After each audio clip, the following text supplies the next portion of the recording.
Hi guys, good morning. నేను మీ actor Nagaraj. ఇప్పుడే పూజ అయింది. ఇప్పుడే వినాయకుడికి మంచిగా దండం పెట్టుకున్నా. సో ఇప్పుడు వచ్చేసి మన కిచెన్లో ఓకే. ఇప్పుడే ఆల్రెడీ నేను ఆనియన్స్ అండ్ ఒక టమాటా తీసుకున్నాను అండ్ కళాయి అన్నీ రెడీగా ఉన్నాయి. సో ఒక ఉప్మా చేసుకుందాం.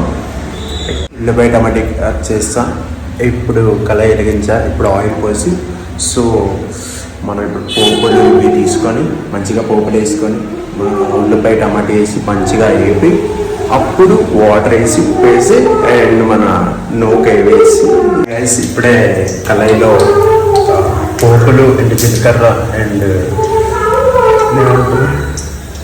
పలుకులు అన్నీ వేసాను. సో అవి వేగిన తర్వాత ఇప్పుడు మన ఆనియన్ అండ్ టమాటా రెండు ఆల్రెడీ మనం కట్ చేసుకున్నాం. సో రెండు వేసి వాటర్ వేసి అండ్ ఉప్పు వేసి మనం నూనె తెచ్చి నూనె వేసుకుంటే ఒక ఉప్మా రెడీ. సో మొత్తం ప్రాసెస్ అంతా చూపెడతాను. సో ఇప్పుడు వేగుతున్నాయి, నెక్స్ట్ వేస్తాను అండ్ వాటర్ వేసిన తర్వాత మళ్ళీ మీకు చూపెడతాను.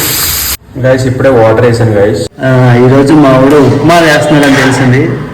యాక్చువల్ ఇప్పుడు నేను పడుకున్నాను, ఉప్మా వాసనకి లేచాను అనమాట. యాక్చువల్ ఉప్మాతో నాకు చాలా చేదనుభవాలు ఉన్నాయి. ఎందుకంటే ఉప్మా అంటే నాకు అసలు పడదు. ఎందుకంటే చిన్నప్పుడు హాస్టల్లో ఉప్మా తిని చిరాకు వచ్చేసింది. వీక్లీ 2 సార్లు పెడతారనమాట మార్నింగ్ పూటలో ఉప్మా. అస్సలు బాగోదు. అంటే స్టూడెంట్స్ ఒక 130 మంది 130 నుంచి 150 మంది ఉంటారు. సో వాళ్ళందరికీ ఎక్కువ మందికి వండడం వల్ల ఉప్మా అలా తయారవుతుందా లేదా వాళ్ళకి వండడం రాదా లేదా ఉప్మా అలాగే ఉంటుందా అన్న ఫీలింగ్లో ఉండి అసలు తినేవాళ్ళం కాదనమాట. ఉప్మా చిరాకు వచ్చేది.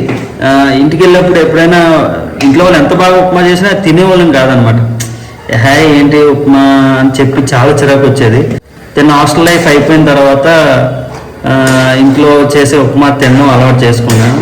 పర్లేదులే, బాగానే ఉందిలే, బాగానే చేస్తున్నారులే అనుకున్నాను. అలా ఉప్మాకి అలవాటు పడ్డా. అది కూడా తెల్లనొక ఉప్మా, అది మాత్రమే తింటాను నేను. ఈరోజు మనవాడు తెల్లనొక ఉప్మా చేస్తానని తెలిసింది.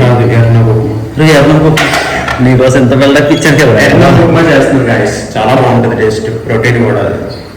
ఎర్రనొక ఉప్మా నేను ఎక్కువ తిన్నాను. చూడాలి మరి ఎలా ఉంటుందో. అన్నయ్య నాగరాజ్ అన్నయ్య ఎలా వండుతాడో తినేసి దాని టేస్ట్ ఎలా ఉందో చెప్తాను. సో నా ఇంట్రడక్షన్ అయిపోయిందిరా, నేను చెప్పాలనుకుంటే చెప్పు. అదే గైస్ మై ఉప్మా రెడీ. చాలా బాగుందిరా. చాలా బాగుందా? మామూలుగా నేను ఎర్రనొక ఉప్మా తిన్నా. ఓకే, బాగుంది. అంటే ఇంట్లో అమ్మ చేస్తే తింటాను, అలాగే ఉంది, బాగుంది. అంటే అన్నీ సరిపోయాయి.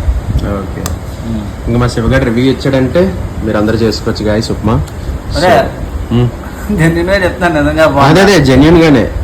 ఉప్మా తయారు చేసిన యాక్టర్ నాగరాజ్ గారు ఇప్పుడు ఆ ఉప్మా ఎలా ఉందో చెప్పబోతున్నారు. చాలా బాగుంది గైస్. సో సింపుల్గా మార్నింగ్ బ్రేక్ఫాస్ట్గా ఈ ఉప్మాని మనం వండుకోవచ్చు.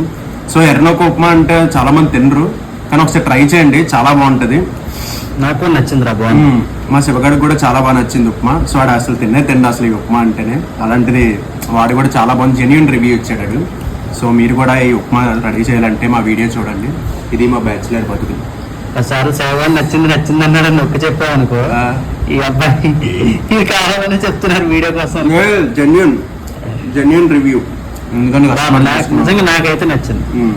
నేను అంటే నూకలు చూసి ఇంకా నూకల్లా ఉన్నాయంటే ఉడకలేదేమో, చాలా పడుతుంది సీన్ అనిపించింది. కానీ బాగానే ఉంది, తింటే తెలిసిందన్నమాట, బాగుంది. గైస్ చూసారు కదా, ఈ వీడియో మీకు నచ్చినట్టుగైతే please like and share, please subscribe and thank you guys. Unsubscribe మాత్రం చేయొద్దు గైస్. బాయ్.